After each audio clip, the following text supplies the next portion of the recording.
नमस्कार दोस्तों, study IQ पर आप सभी का बहुत बहुत स्वागत है। इस वीडियो में हम बात करेंगे रिगार्डिंग जेरोसाइट। जेरोसाइट एक बहुत ही इंटरेस्टिंग मिनरल है।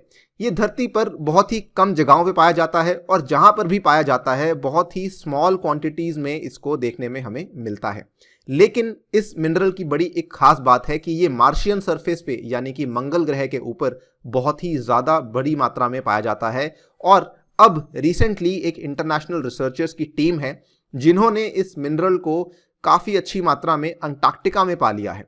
तो इनका ये मानना है कि अगर ये चीज़ यहाँ पे कंफर्म हो जाती है, इसके थ्रू आगे जाकर जो हमारी मार्शियन सरफेस को लेके, मार्शियन एटमॉस्फेयर को लेके कई सारी थ्योरीज हैं, कई सारी हमारी स्टडीज़ हैं, वो काफ़ी एडवांस कर सकती हैं, प्रोवाइडेड हम यहाँ पे इसकी पूरी तह तक पहुंच जाएं। ये जो लेटेस्ट डेवलपमेंट है इसके बारे में बात करेंगे, क्या हुआ है, किन लोगों ने इसको ढूंढा है, जेरोसाइट के बारे में आपसे कुछ चीज़ें बताई जाएंगी एंड साथ ही में जो इसकी रिलेशन है मार्स के साथ उसको भी हम डिस्कस करेंगे। जो थ्योरी सामने आई हैं उनको भी आपके साथ कवर किया जाएगा। चलिए स्टार्ट करते हैं मेरे साथ। मेरा नाम है अनिरुद्ध। यदि आप लोग इस लेक्चर की पीडीएफ को डाउनलोड करना चाहते हैं तो मेरे टेलीग्राम चैनल से कर सकते हैं। इसके अलावा सोशल मीडिया पे भी आप मेरे साथ जुड़ सकते हैं। याद रखिए, कोई भी आपको क्वेरी है तो मुझसे इंस्टाग्राम पे पूछ सकते हैं, मैं 24 आवर्स में आपको जवाब दे दूंगा। ऑल्सो यदि आपने स्टडी आईक्यू ऐप को डाउनलोड नहीं किया है तो इसको आप बहुत ही जल्दी डाउनलोड कर सकते हैं गूगल प्ले स्टोर से। एंड यदि आप यूपीएससी की तैयारी कर रहे हैं और 2021 में अपीयर होना चाहते हैं, इस कोर्स को डेफिनेटली बाय कीजिएगा, स्पेशली जो पहली बार अपीयर हो रहे हैं, क्योंकि इसमें हमने पिछले 10 साल के पेपर्स को डिस्कस किया है। All right, so as you can see, jarosite found in Antarctica. एक इंटरनेशनल टीम थी रिसर्चर्स की जो कि अपने कुछ स्टडीज के लिए अंटार्कटिका में गई हुई थी एंड इन्होंने यहाँ पे एविडेंस पाया है of the mineral jarosite in ice cores. जो आइस की कोर्स हैं, जो बर्फ की कोर्स हैं, उसमें इनको जेरोसाइट मिनरल असल में देखने को मिला है।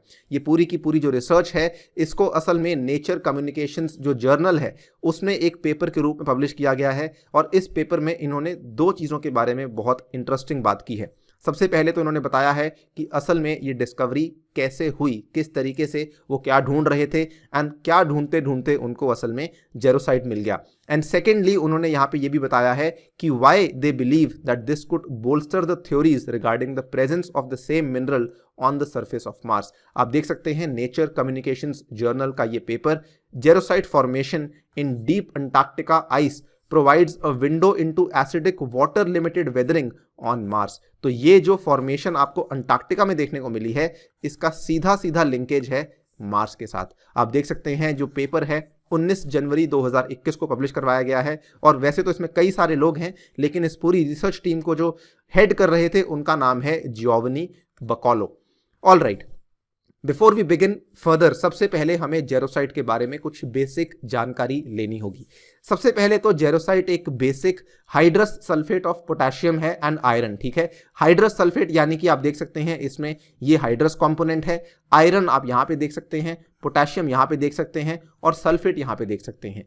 इसमें कुल मिला के 3 इंपॉर्टेंट कंपोनेंट्स हैं। एक तो सल्फर, उसके बाद आयरन एंड साथ ही में इसमें जो है पोटेशियम आता है। लेकिन ये हाइड्रस भी है, ये आपका ये वाला कंपोनेंट आप देख सकते हैं। ये कहाँ पे देखने को मिलता है? ये बेसिकली जो ओर डिपॉजिट्स होते हैं वहां पे जो आयरन सल्फाइड्स होते हैं उनकी ऑक्सीडेशन की वजह से ये वाला मिनरल पैदा होता है। नाउ ये आपका आयरन, ये आपके सल्फाइड्स, और इसकी जब ऑक्सीडेशन से सल्फेट पैदा हुआ और आयरन की ऑक्सीडेशन से ये पहले वाला पार्ट पैदा हुआ। This is how jarosite is formed and इस तरीके से ये आपको कुछ कुछ जगहों पे देखने को मिलता है। अगर हम इसकी बात करें धरती पे, तो धरती पे जब हम purification and refining of zinc करते हैं उस प्रोसेस में आपको देखने को मिल जाता है। लेकिन अधिकतर ये देखने को तब मिलता है जब कुछ माइनिंग का वेस्ट होता है। मान लीजिए कहीं पे कुछ खदान है, वहां पे कुछ खदान का वहां पे जो माइनिंग है हो चुकी है, वो खत्म हो चुकी है और जो बचा हुआ वेस्ट है उसको एक्सपोज कर दिया गया टू एयर एंड रेन। वहां पे जाके कभी कभार इस तरीके की जो जेरोसाइट फॉर्मेशंस हैं ये देखने को मिल जाती हैं। लेकिन ये जो मैं आपको बोल रहा हूं ये असल में बहुत ही कम जगहों पे देखने को मिलता है। There are very limited continents जहां पे आपको ये एग्जैक्टली देखने को मिल जाएगा। ऑल इन ऑल जो आपको यहाँ पे जानना है वो ये है कि जेरोसाइट धरती पे बहुत ही रेयरली देखने को मिलता है। This is the most important lesson जो आपको यहाँ पे ध्यान रखना है। नाउ इसका जो कलर है इसको भी ध्यान से देखिए। देखिए जो मैं आपको यहाँ पे 2 फिगर्स दिखा रहा हूँ, असल में ये जेरोसाइट डायरेक्टली नहीं है, ये एक नीचे वाला बेस मिनरल है, उसके ऊपर जेरोसाइट की फॉर्मेशंस हैं जो कि देखने को मिल रही हैं। अगर आप ये लेफ्ट साइड वाली फिगर को देखेंगे तो ये जो छोटे छोटे आप ऊपर से लाल रंग का देख रहे हैं, ऑलमोस्ट रेड कलर, इसको हम अंग्रेजी में एम्बर कलर भी बोल देते हैं। ये जो छोटा छोटा आप एम्बर कलर देख पा रहे हैं, ये बेसिकली जेरोसाइट है। जो नीचे वाला बेस मिनरल है, ये आई एम श्योर आप पहचान गए होंगे, दिस इज क्वार्ट्ज। सिमिलरली जो राइट साइड वाली इमेज है, इसमें जो आप डार्क ब्राउन कलर का कंपोनेंट देख पा रहे हैं, ऊपर की परत जो है, ये असल में जेरोसाइट है। तो जेरोसाइट आपको धरती पे दो तरह के कलर्स में देखने को मिलता है, या तो वो इस कलर में देखने को मिलता है और या फिर वो इस कलर में देखने को मिलता है, राइट। ये हुआ जेरोसाइट की chemical properties. Coming back to the researchers कि वो यहाँ पे किस तरीके से काम कर रहे थे एंड किस तरीके से उनको जेरोसाइट मिल गया। देखिए, रिसर्चर्स ने सबसे पहले तो ये बताया कि हम इन द फर्स्ट प्लेस जेरोसाइट की खोज नहीं कर रहे थे। हम तो केवल ये ढूंढ रहे थे कि जो अंटार्कटिका की डीप आइस कोर्स हैं, उसके अंदर कौन से मिनरल्स होते हैं, जिसके चलते जो आइस एज साइकिल्स हैं, हम उनको और अच्छे तरीके से समझ पाएं। लेकिन जब ये खोज कर रहे थे, उस टाइम पे उनको एक येलो ब्राउन मिनरल देखने को मिला। जब उन्होंने इस येलो ब्राउन मिनरल की एक्सरे अडॉप्शन टेस्टिंग और इलेक्ट्रोस्कॉन माइक्रोस्कोपी के साथ टेस्टिंग किए, तब उनको कंफर्मेशन हुई कि ये असल में जेरोसाइट है। और जैसे ही उनको कंफर्मेशन हुई, उसके बाद उनको साथ ही में कुछ और चीजें भी मिली। और ये वाला जो पॉइंट आपके साथ में शेयर कर रहा हूं, ये काफी सिग्निफिकेंट है, क्योंकि आगे जाके इसी के थ्रू हम रिलेट कर पाएंगे कि ये मार्शियन सरफेस के साथ कैसे रिलेट होता है। रिसर्चर्स जब पर्टिकुलर जेरोसाइट को ढूंढ रहे थे, तो उनको जेरोसाइट के साथ में स्मॉल अमाउंट्स ऑफ डस्ट भी देखने को मिली। आपको इतना जरूर मालूम होगा कि जो मार्शियन सरफेस है, उस पर आपको बहुत ज्यादा डस्ट देखने को मिलती है, यानी कि जहां पे जेरोसाइट है वहां पे डस्ट है। ये चीज की कंफर्मेशन अंटार्कटिका में भी देखने को मिल गई और मार्स में तो हमें मालूम ही है, राइट। अब ये चीज सिग्निफिकेंट क्यों है? यहां पे देखिए, mineral which is often found on Mars discovered deep in the Antarctica ice as well, right.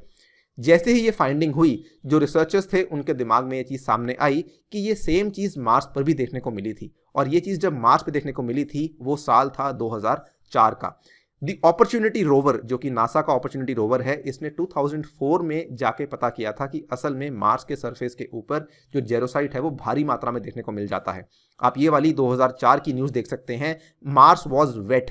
ये वाली कंक्लूजन तक कैसे पहुंचे, इसको भी आपको समझाऊंगा। 2004 की ये न्यूज देखिए।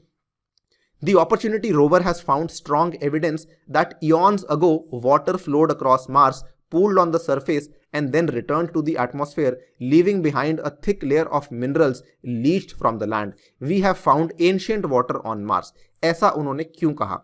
देखिए, finding jarosite on Mars was a very big excitement, क्योंकि बेसिकली जेरोसाइट तभी पैदा होता है अगर वहां पर पानी होगा। याद कीजिए, मैंने आपको केमिकल प्रॉपर्टीज में क्या बताया था कि जेरोसाइट की फॉर्मेशन तभी होती है जब वो हवा को और रेन को एक्सपोज होता है। इसका मतलब अगर मार्स पे जेरोसाइट भारी मात्रा में अवेलेबल है, इसका मतलब कि मार्स पर कभी ना कभी पानी भी अवेलेबल था। और इसीलिए जब 2004 में जेरोसाइट की खोज हुई थी मार्स में, तो उस टाइम पर रिसर्चर्स को ये लगा कि हमने मार्स के ऊपर एंशिएंट वाटर की खोज कर ली है, यानी कि जो मार्स का प्राचीन काल था, वहां पर कहीं ना कहीं पानी उपलब्ध था। और इसीलिए इस कंक्लूजन तक ये पहुंच पाए थे कि मार्स भी असल में वेट था, राइट। आप देख सकते हैं, साइंस मैगजीन की ये न्यूज है, सब्सटेंस फाउंड इन अंटार्कटिका में सॉल्व अ मार्शियन मिस्ट्री। अब इसको हम समझते हैं कि ये चीज आगे जाके हमारी हेल्प कैसे कर सकती है। अभी तक आई एम श्योर आप इतना समझ गए होंगे कि जो कंपोनेंट्स आपको मार्स में देखने को मिल रहे थे, वो आपको धरती की बर्फीली सतह पे भी देखने को मिल रहे हैं। आई एम सॉरी, नॉट सतह पे, बर्फीली कोर्स में आपको देखने को मिल रहे हैं, right. Now coming to the final part, कि जो ये पूरी की पूरी मिस्ट्री थी, जब मार्स में वैज्ञानिकों को 2004 में ये डिस्कवरी देखने को मिली, तो उन्होंने कुछ थ्योरी सामने रखी। कुछ लोगों ने ये कहा कि जेरोसाइट यहाँ पे शायद इसलिए आ गया होगा कि पहले मार्स के ऊपर सॉल्टी वाटर होगा, यानी कि बहुत बड़े बड़े समुद्र होंगे और वो इवेपोरेट हो चुके होंगे, जिसकी वजह से जेरोसाइट बच गया होगा। कुछ लोग ये बोलते थे कि शायद ऐसा हो सकता है कि मार्स पे बहुत ज़्यादा बड़े बड़े आइस ब्लैंकेट्स थे बिलियंस ऑफ ईयर्स अगो, और धीरे धीरे उन आइस ब्लैंकेट्स के बीच में जेरोसाइट फॉर्म हो गया होगा, आइस ब्लैंकेट्स खत्म हो गए होंगे और जेरोसाइट बच गया होगा। जो पहले वाली थ्योरी थी, इसको इतना ज़्यादा सपोर्ट नहीं मिला। लेकिन जो सेकंड थ्योरी थी इसको काफ़ी लोगों ने माना कि हाँ ये चीज़ पॉसिबल है, और अब आपके सामने एग्जैक्टली सेम चीज़ रिपीट हुई है धरती पे अंटार्कटिका में, राइट। लेकिन हुआ क्या था कि दोनों थ्योरी जो सामने आई थी किसी भी थ्योरी को टेस्ट नहीं कर पाए थे। क्यों? क्योंकि धरती पे आपको कहीं जेरोसाइट मिल नहीं रहा था। सो आप कैसे टेस्ट करते कि जो जेरोसाइट, अगर ये वाली थ्योरी सही है तो ये थ्योरी ये बोलती कि बर्फ के बीच में जेरोसाइट था, लेकिन धरती पे कहीं जेरोसाइट मिल नहीं रहा था, तो ये थ्योरी कभी टेस्ट ही नहीं हो पाई। अब जो धरती पे जेरोसाइट मिल गया है, इसकी वजह से काफ़ी चीज़ें बदल गई हैं। जो दूसरी थ्योरी है, it has now suddenly become very very prominent. Researchers को अब ये लगता है कि शायद अगर हम जेरोसाइट के आसपास और जो चीज़ें हमें अंटार्कटिका में मिल रही हैं, अगर वो सभी चीज़ें हमें मिल जाती हैं, इसके through they are basically thinking कि हम जो मार्स का पूरा केमिकल मेकअप है उसको शायद डिकोड कर पाएंगे, वो भी धरती के ही ऊपर। इस चीज़ को समझिए, मैं दोबारा से आपको एक्सप्लेन कर देता हूं कि अर्थ के ऊपर अब उनको ऐसे मिनरल्स मिल चुके हैं जो कि केवल मार्स के ऊपर अवेलेबल थे, राइट। वो मिनरल्स के साथ में अभी उनको जेरोसाइट मिला है, लेकिन जेरोसाइट के साथ उनको डस्ट भी मिल चुकी है। उनका ये मानना है कि अगर हम इसके आसपास और खोज करें और अगर हमें मान लीजिए और मिनरल्स मिल जाते हैं, in that case we can be very very sure कि मार्स का केमिकल मेकअप कैसा है, क्योंकि अब हमारे पास एक ऐसी लोकेशन है धरती के ऊपर जहाँ पे ये सारे के सारे मिनरल्स मिल रहे हैं। और अगर ये चीज़ हो पाती है तो हम मार्स को और अच्छे से समझ पाएंगे। अगर हम मार्स को समझ पाएंगे तो मार्स की हिस्ट्री को भी और अच्छे से समझ पाएंगे। और इसी चीज़ को लेके जो रिसर्चर्स हैं वो काफ़ी होपफुल हैं। इस पेपर के जो लीडर हैं बकौलो, उन्होंने एक बहुत ही अच्छा स्टेटमेंट दिया। उन्होंने कहा this is just the first step in linking deep Antarctic ice with the Martian environment, कि अब हम जो अंटार्कटिक की आइस है उसको मार्शियन एनवायरनमेंट के साथ जोड़ पा रहे हैं, राइट। सो इस वीडियो में फिलहाल इतना ही, लेकिन आई एम श्योर आपको कुछ ना कुछ यहाँ पे सीखने को मिला होगा रिगार्डिंग जेरोसाइट एंड किस तरीके से हम मार्शियन सरफेस और एनवायरनमेंट को अब और अच्छे से समझ सकते हैं। With that I take your leave. Thank you for listening. Stay tuned and stay safe.